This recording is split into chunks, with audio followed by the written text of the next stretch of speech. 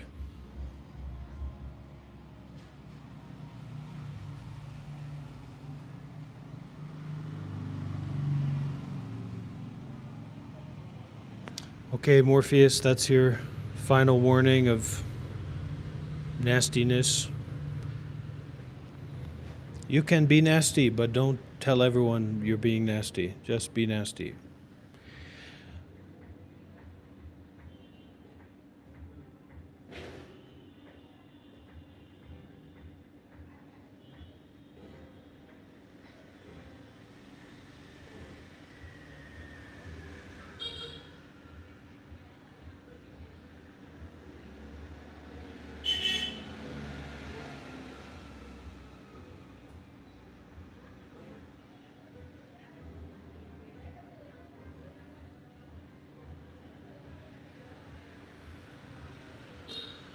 Om Mani Padme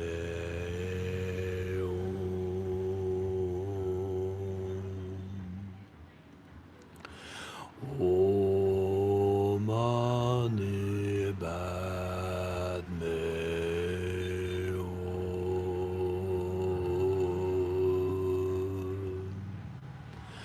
Hum. Om Mani Padme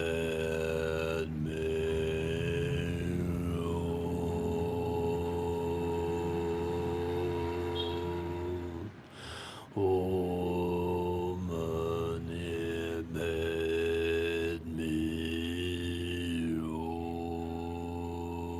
Padme Hum. Om Mani Padme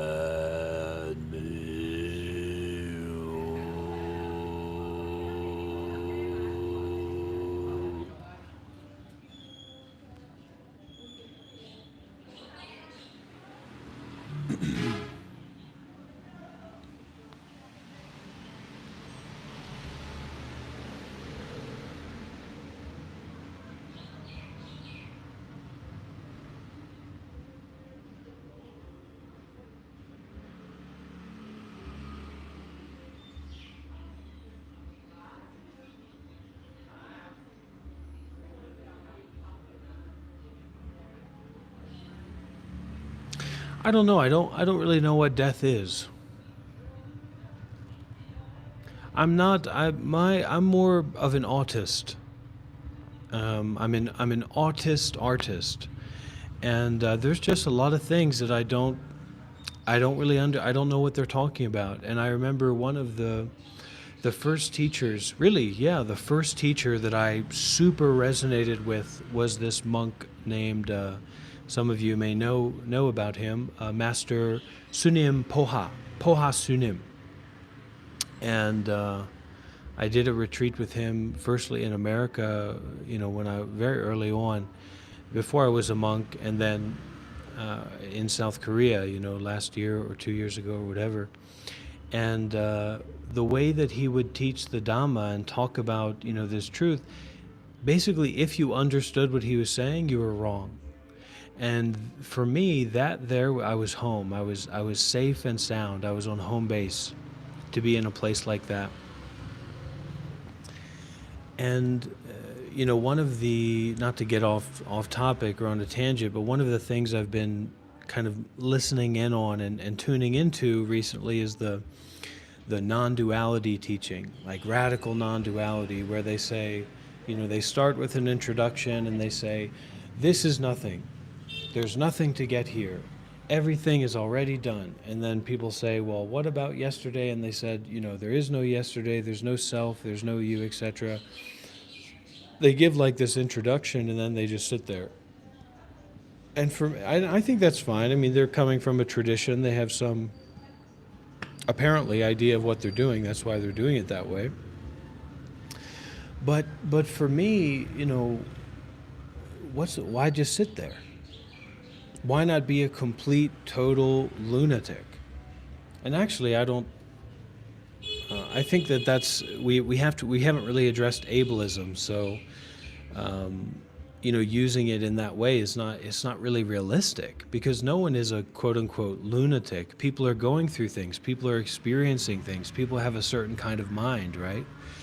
And we share that mind through our bodily actions, our physical actions, our verbal actions, but none of that is actually our mind, right? Kind of like if our mind was an egg, and that egg is cooked or prepared in different ways, right? You can have gourmet eggs, and you can have, very eggs that you wouldn't want to eat, poison eggs.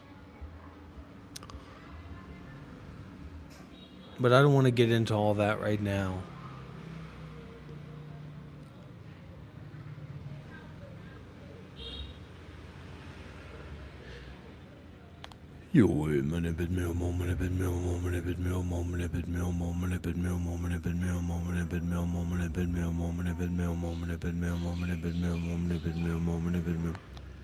That's something that we could look at together. And Justin, don't make light of stuff like that.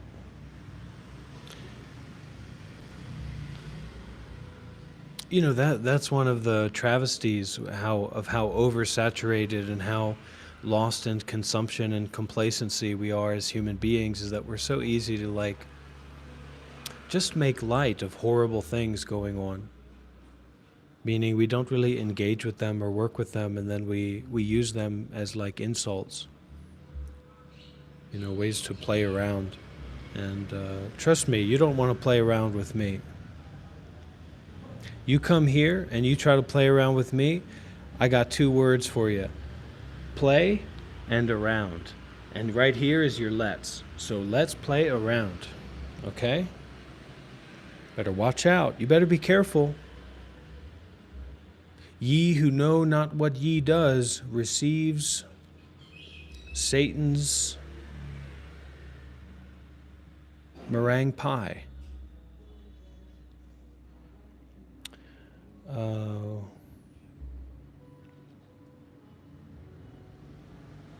The 5 hindrances. So these are the 5 hindrances to being enlightened. That's having sensual desire, so seeking after something pleasurable. Ill will, wanting something negative to happen to someone else. Sloth and torpor, which is just like you're lazied out. You're not awake. You're not aware. Restlessness, which is mean you don't know what to do. You want to do something, but you don't know. And worry. Restlessness and worry and doubt. So, in terms of the Dhamma, in terms of me being a former Buddhist monk and teaching like this, well, I'm not going to justify myself. I'm going to pick up this rock.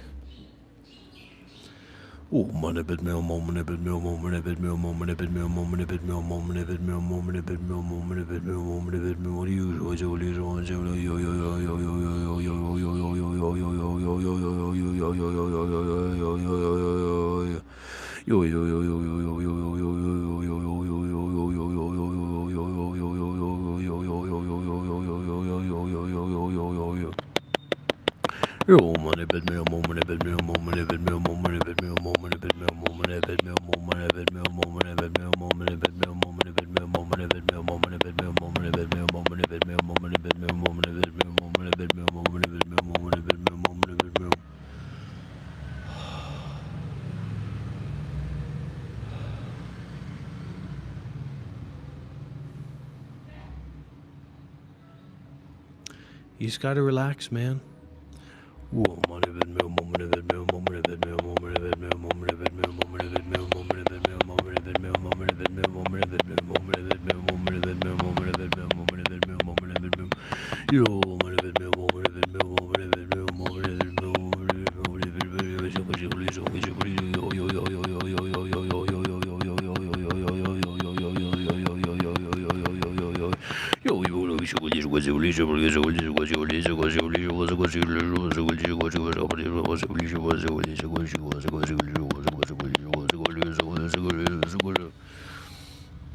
What you can practice here, and I'm not necessarily recommending that you practice this, but what you can practice is it's called a guru yoga, which means that you have complete and total faith in the quote-unquote guru, which is actually non-duality, but depending on where we are in the path, we have to like personify or objectify non-duality. We don't have to, but it's a model, and you just have faith and trust, and you're just along for the ride, 100%. There's nothing that can shake your doubt. There's nothing that can bring you into what if or uh-oh or something like that. Just complete devotion to the Guru. And how I would describe that from where I'm sitting is supplication to reality. Obeisance unto the way that it is.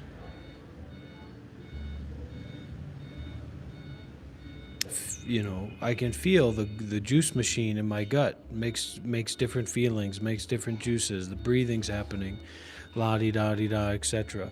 So whatever reality has to offer, supplicating unto reality's offering moment by moment.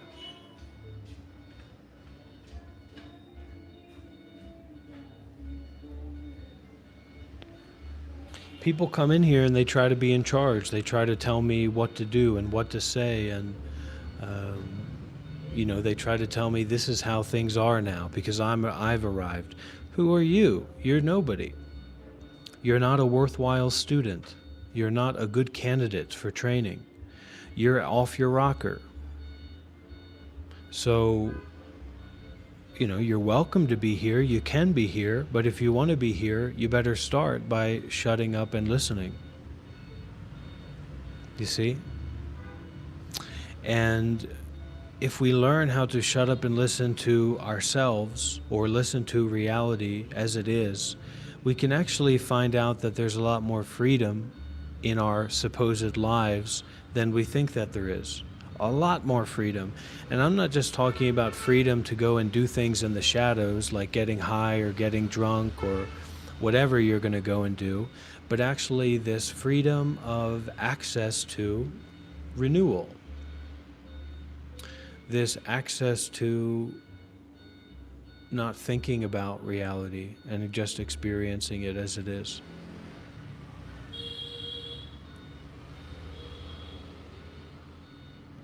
What is my goal in teaching? I don't know if I answered that, but I can't answer that because I don't differentiate this from teaching or not teaching.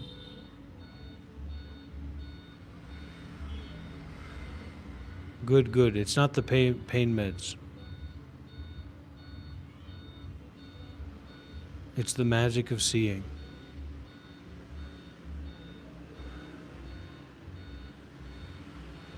You know, how do you learn? Honestly, if you go to a new country and you don't have your head so far up your rear end that you're unwilling to try new food, right? And I'll admit, sometimes I lean a little bit heavy on the Western side of eating here in Vietnam. But anyways, this isn't about me. This is about you. It's not about my problems. It's about your problems. How are you going to find out if that interesting, weird, odd, unknown food either gives you explosive, fiery, hot diarrhea or not? You have to eat it, consume it, and digest it. That's the only option you have to find out if that's going to give you explosive diarrhea or not. And so life is like that. If we see something, a meal or a sound or a sight or an experience that seems interesting enough to grab our attention, and we're open to trying new things, then we eat that. We experience that. We digest that. And we see what happens. So that's using your gut. And to listen to your heart or to use your heart is kind of not to allow intellectual thinking to hold like dominion or to be in control of what you do.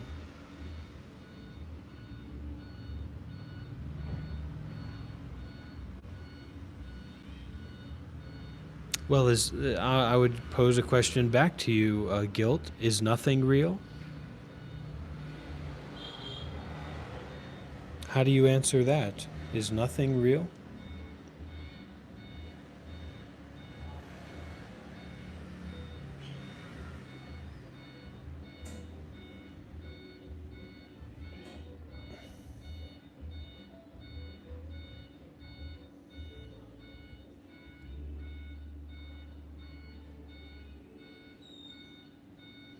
Sure, sure. Well, you send him my number.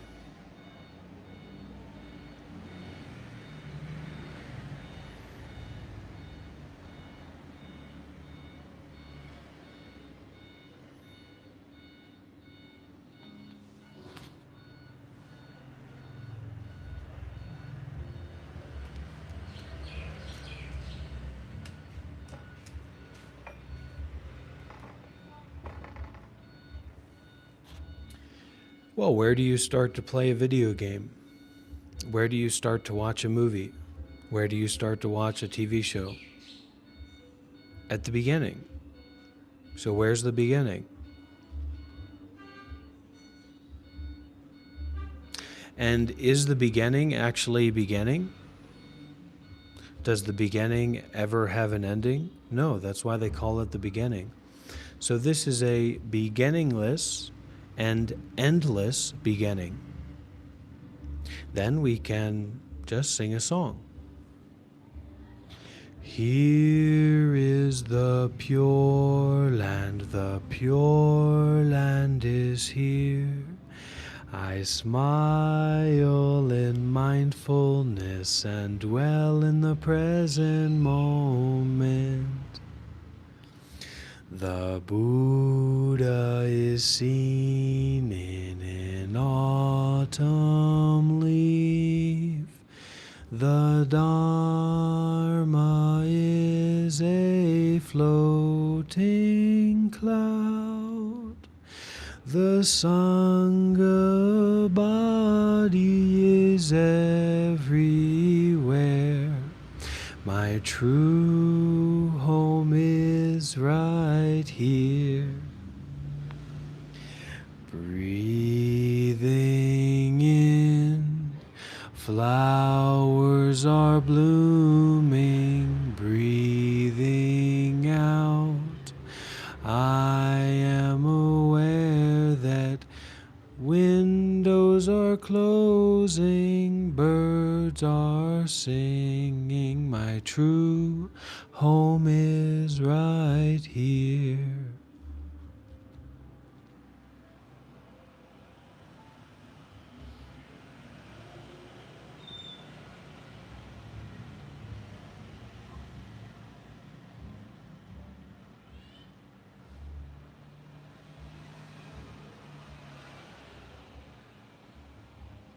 So not practicing to try and figure it out, not practicing to try and solve it, but practice as no need to solve anything.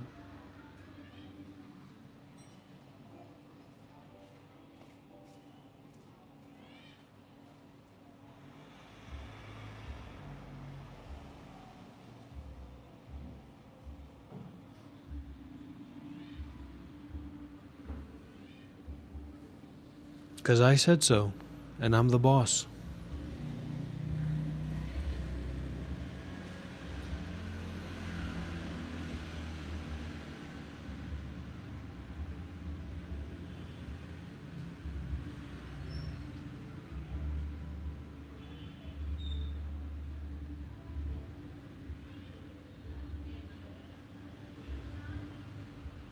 Om Mani Padme Hum. Om Mani Padme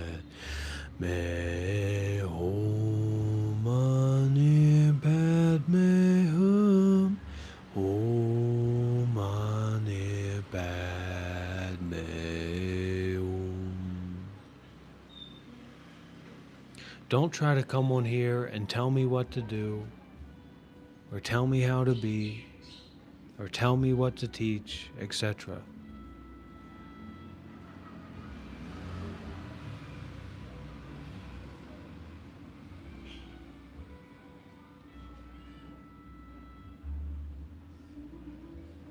Don't believe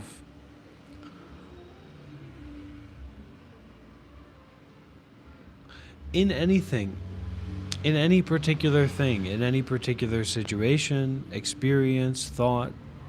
The teacher says something, the boss says something, whatever, whoever says something.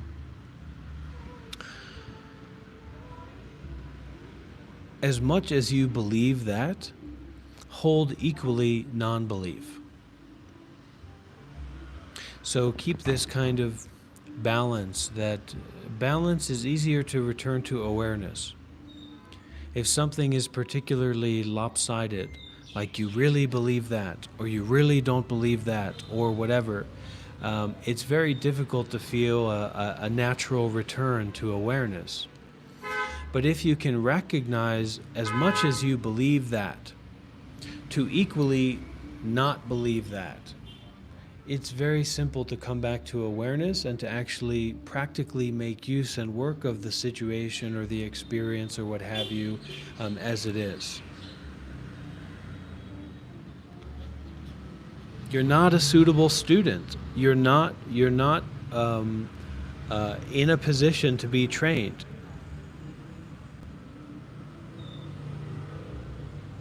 You're not ready for these teachings. You're not ready for this level of teachings. So you gotta scooch back home, or scooch back into, whatever corner that you came from, and get back to work, staring at the wall or thinking about things or whatever it is that you like to do. You're not ready for this. I'm going to be honest with you. I'm not going to hold back about that. You're not ready for this level of teaching.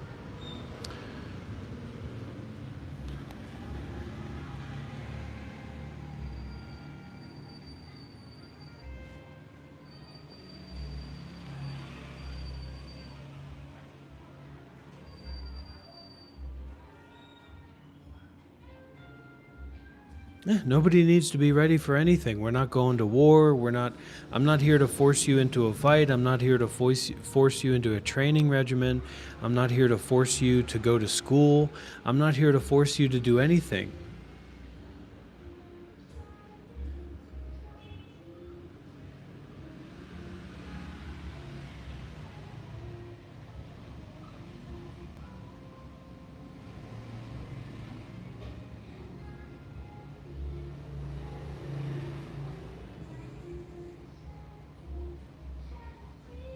What's your question, Guilt? Be specific. I'm going to come right at you. You're very welcome here, Gija. Anyone's welcome here, and that's the other thing. It's pointing to the ego, right? The ego that wants to understand. The ego that wants, I'm ready for anything. Sure you are. You ready for this? You ready for that? You ready for this and that? I don't think so, tough guy. So it's not about us being, our egos, puffing up our egos. So I'm ready, I'm ready, I'm ready.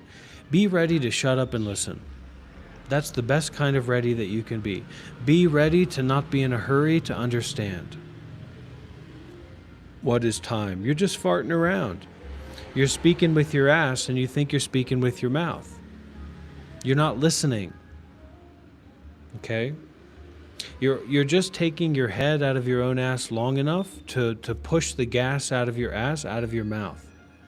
Keep your head out of your ass and keep listening, and stop thinking about what you think about what you hear. Don't push me any farther.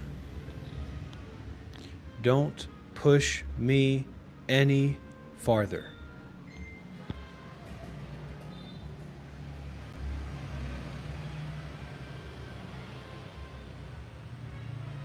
It's not about memorizing things. It has nothing to do with memorizing things. It doesn't work. Memorizing things doesn't work.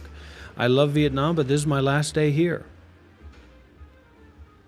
We're taking the flight in the sky. I'm going to fly to another country tomorrow, to an undisclosed location in Southeast Asia, from one undisclosed location to another.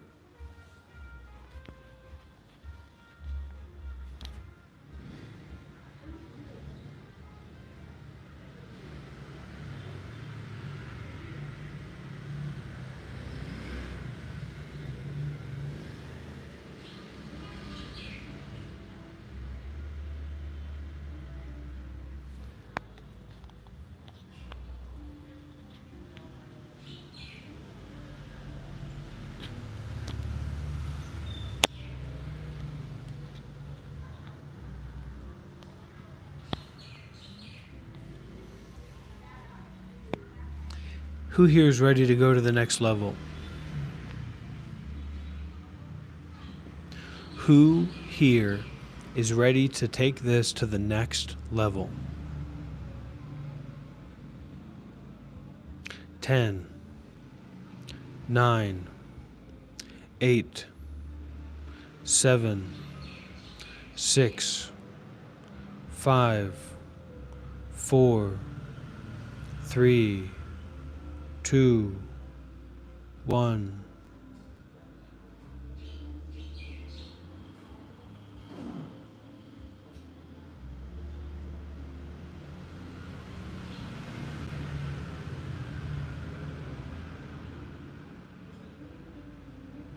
Alcohol is not going to do you any good.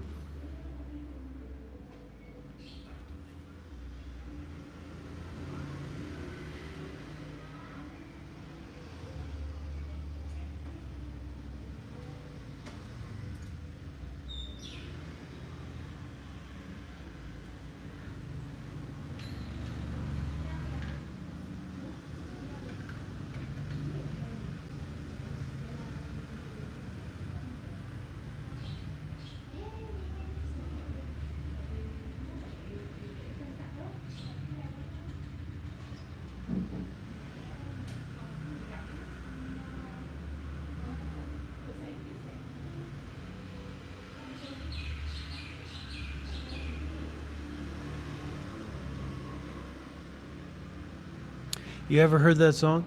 I was gonna pay my bills, but then I got high. I was gonna go to work, but then I got high.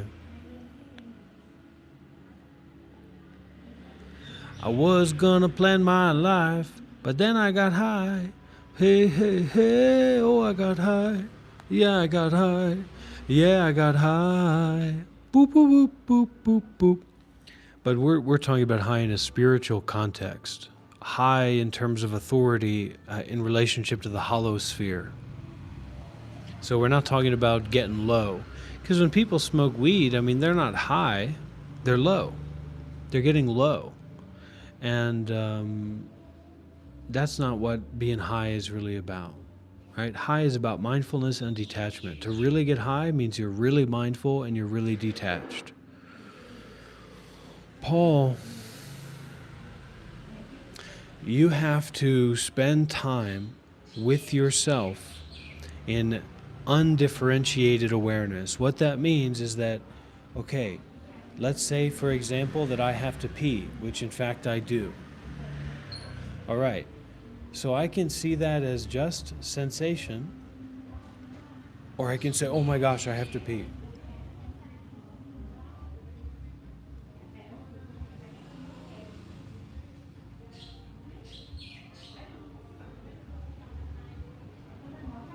So you need to spend some time with your body. You don't need to do this, but this is what I recommend you try. Spend some time with your body, watching your body, standing up, sitting down, laying down, and just use your breath to just focus in. Give your real attention, your close attention to your body, okay? And then whatever you feel, mentally or physically, instead of chasing around the judgment about it, like I like that or I don't like that or that's painful or that's pleasurable, etc., you need to watch that and do not fulfill the contract of judgment.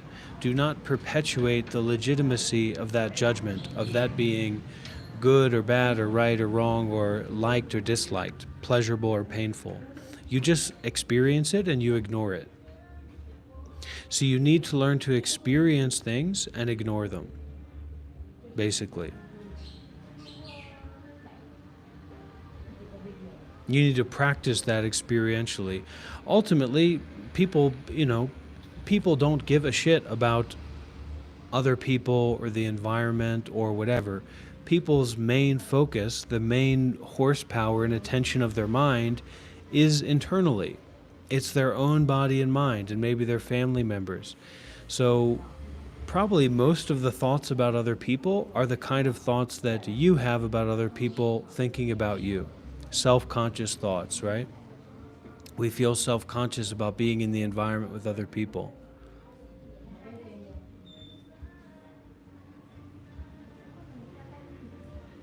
Stop taking yourself so seriously. This goes hand in hand with the constant judgment and constant picking and choosing and constantly controlling, right? Controlling your body and controlling your environment, etc. Stop trying to control everything and don't take yourself so seriously. It's when we take ourselves very seriously that we go to war and we exploit the planet and we do all kinds of horrible things. So taking yourself very seriously is very overrated.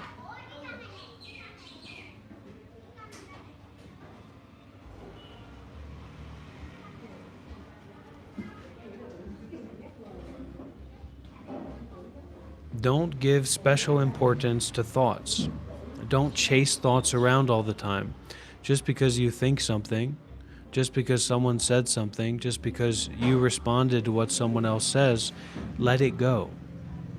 Don't keep following this train of thinking and train of grabbing things and train of holding on to things.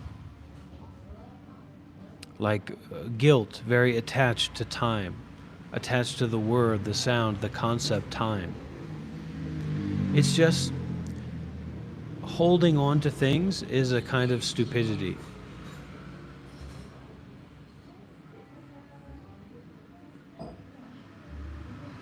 People who hold on to a lot of things are stupid.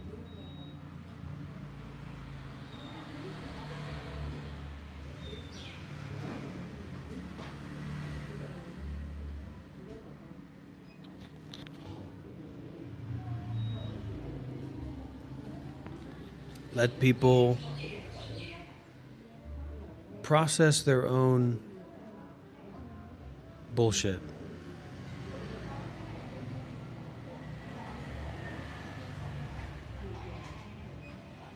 Everything is shit.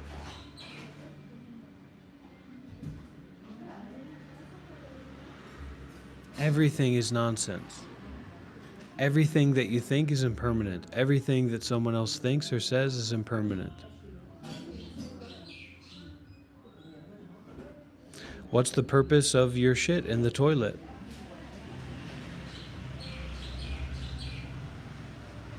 What's the purpose of the moon? What's the purpose of your eyeballs? What's the purpose of sunlight? No, but I'm not. See, this is the thing. I'm not just trying to give you a quirky answer or some kind of wisdom answer. Really, what is the purpose of sunlight? What is the purpose of the moon? To think that there's a purpose for the moon is just utter confusion. And in the same way, to think that there's some kind of real thought or real situation or real idea to hang on to is just stupid.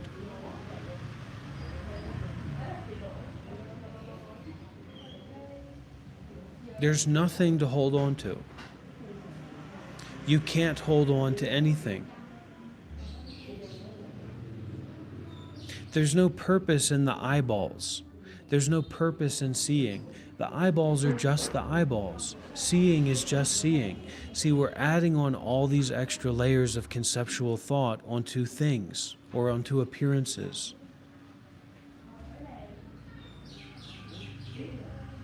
You see? Like we talked about before, right? This is a tree, right? This is a little tree or a little plant, right? There's no such thing as a tree. There's no such thing as a little plant. It's just an appearance that we call something separate. We are making up separation. There's no such thing as separation, actually. So we have to, if we want to have a more relaxed and release and free mindset, we have to stop.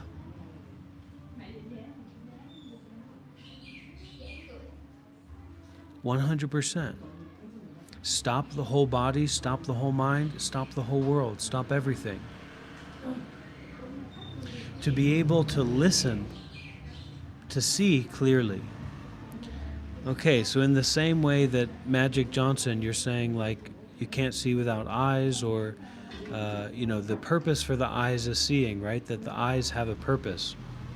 So you're saying that the eyes are this thing that's separate. right? That the eyes are a separate thing that have a purpose. Just like we will say that this tree is a separate thing. Maybe it has a purpose, maybe it doesn't, but it just is, right? But it is just this separate thing that's called a tree or a plant, right? But there's no such thing as a plant or a tree that's separate from everything else. It appears to be separate. It looks like it's separate. It sounds like it's separate. Not really, but it can really appear to be separate, can't it? But it's not separate. There's no such thing as separation in this. It's impossible for this to be separate from all of the elements, all of the conditions, all of the other things that make this what it is. This isn't a thing that's separate. The thingness of this, the separateness of this, is 100% totally an illusion. It's just a thought. It's just an idea. It's just a concept. It's a belief.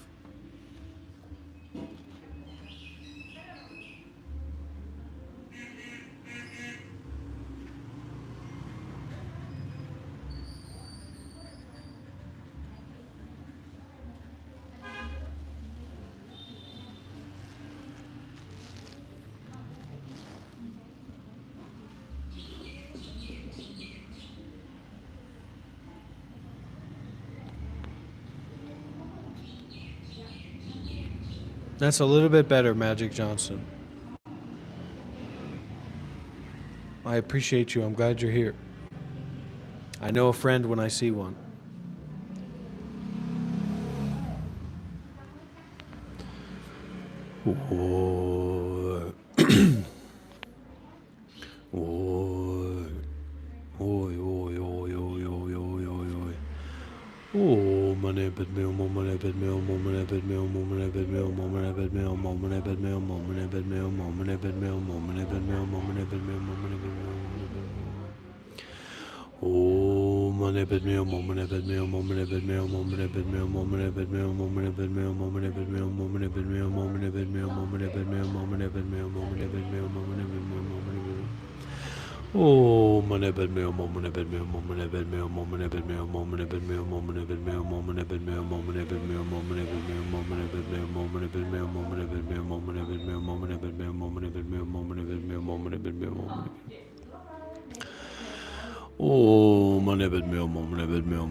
And I don't know, honestly, you guys have to see what works for you.